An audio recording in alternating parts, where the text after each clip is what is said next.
આકાશવાણી અમદાવાદ વડોદરા. હવે આપ સાંભળશો રાષ્ટ્રીય સ્ટાર્ટઅપ કાર્યક્રમના 9 વર્ષ વિષય પર સમાચાર સમીક્ષા, જેના લેખક છે અનિલ પટેલ. દર વર્ષે 16 જાન્યુઆરીના રોજ રાષ્ટ્રીય સ્ટાર્ટઅપ દિવસ તરીકે ઉજવવામાં આવે છે. આ યોજનાનો હેતુ નવીનીકરણ અને સ્ટાર્ટઅપની વૃદ્ધિને પ્રોત્સાહન આપવાનો તથા ઉદ્યોગ સાહસિકો માટે સમાવેશી માળખું ઊભું કરવાનો છે. Department four promotion of industry and internal trade DPIIT દ્વારા માન્યતા પ્રાપ્ત સ્ટાર્ટઅપ્સની સંખ્યા 2016માં 500 જેટલી હતી, જે 15 જાન્યુઆરી 2025 સુધીમાં વધીને 1,59,000 થઈ છે. ભારત આજે વિશ્વની ત્રીજી સૌથી મોટી સ્ટાર્ટઅપ ઇકોસિસ્ટમ બની છે. પ્રધાનમંત્રી નરેન્દ્ર મોદીએ વર્ષ 2022માં જાહેરાત કરી હતી કે હવેથી 16 જાન્યુઆરીના રોજ રાષ્ટ્રીય સ્ટાર્ટઅપ દિવસ તરીકે મનાવવામાં આવશે. 16 જાન્યુઆરીના રોજ સરકારની મહત્વની પહેલ સ્ટાર્ટઅપ ઇન્ડિયાને 9 વર્ષ પૂર્ણ થયા. આ પ્રસંગે પ્રધાનમંત્રીએ કહ્યું કે છેલ્લા 9 વર્ષોમાં આ પરિવર્તનશીલ કાર્યક્રમે અસંખ્ય યુવાનોને સશક્ત બનાવ્યા છે. શ્રી મોદીએ પુનરોચ્ચાર કર્યો કે અમે સ્ટાર્ટઅપની સંસ્કૃતિને પ્રોત્સાહન આપવામાં કોઈ કસર છોડી નથી.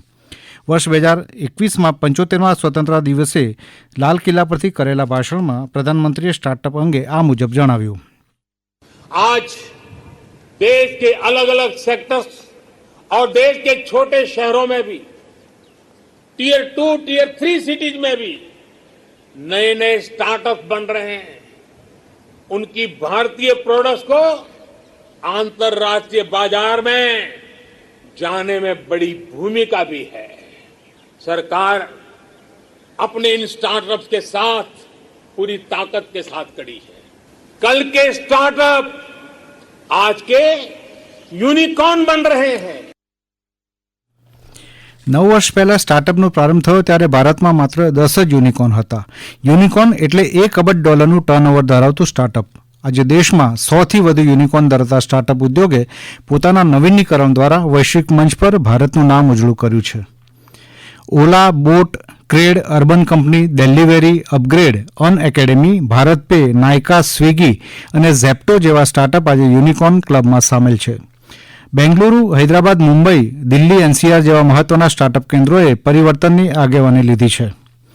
31 ઓક્ટોબર 2024 સુધીમાં DPIIT માન્યતા પ્રાપ્ત સ્ટાર્ટઅપે વિવિધ ક્ષેત્રમાં 16,60,000થી વધુ સીધી નોકરીઓનું સર્જન કર્યું છે.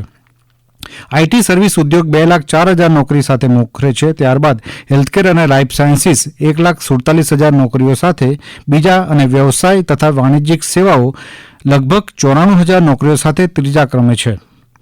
31 ઓક્ટોબર 2024 સુધીમાં કુલ 73,151 માન્ય સ્ટાર્ટઅપ્સમાં ઓછામાં ઓછી એક મહિલા ડિરેક્ટરનો સમાવેશ થાય છે, જે ભારતમાં મહિલા ઉદ્યોગ સાહસિકોના ઉદયને પ્રતિબિંબિત કરે છે. હવે સ્ટાર્ટઅપ ઇન્ડિયા પહેલની મુખ્ય વિશેષતાઓ પર નજર કરીએ. સરકાર સ્ટાર્ટઅપ ઉદ્યોગને પ્રોત્સાહન આપવા માટે સરળ અનુપાલન, સ્વપ્રમાણપત્ર, સિંગલ વિન્ડો ક્લિયરન્સ, પાત્ર સ્ટાર્ટઅપ્સને 3 નાણાકીય વર્ષ સુધી કરમુક્તિ જેવી સુવિધા આપે છે.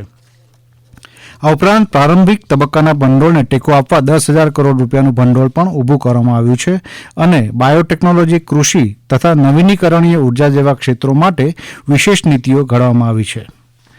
સ્ટાર્ટઅપ મહાકુંભ 2024માં 48,000 મુલાકાતીઓ, 1300 પ્રદર્શકો અને 14 દેશોના વૈશ્વિક પ્રતિનિધિમંડળો સાથે નોંધપાત્ર ભાગીદારી જોવા મળી. હવે આ મહાકુંભની 5મી આવૃત્તિ 7 અને 8 માર્ચ 2025ના રોજ નવી દિલ્હીમાં યોજાશે. હમણાં જ આપ સાંભળી રહ્યા હતા રાષ્ટ્રીય સ્ટાર્ટઅપ પહેલના 9 વર્ષ વિષય પર સમાચાર સમીક્ષા. લેખન અને રજૂઆત અનિલ પટેલ. પ્રસારણ આકાશવાણીના અમદાવાદ વડોદરા કેન્દ્ર પરથી કરવામાં આવ્યું. નમસ્કાર.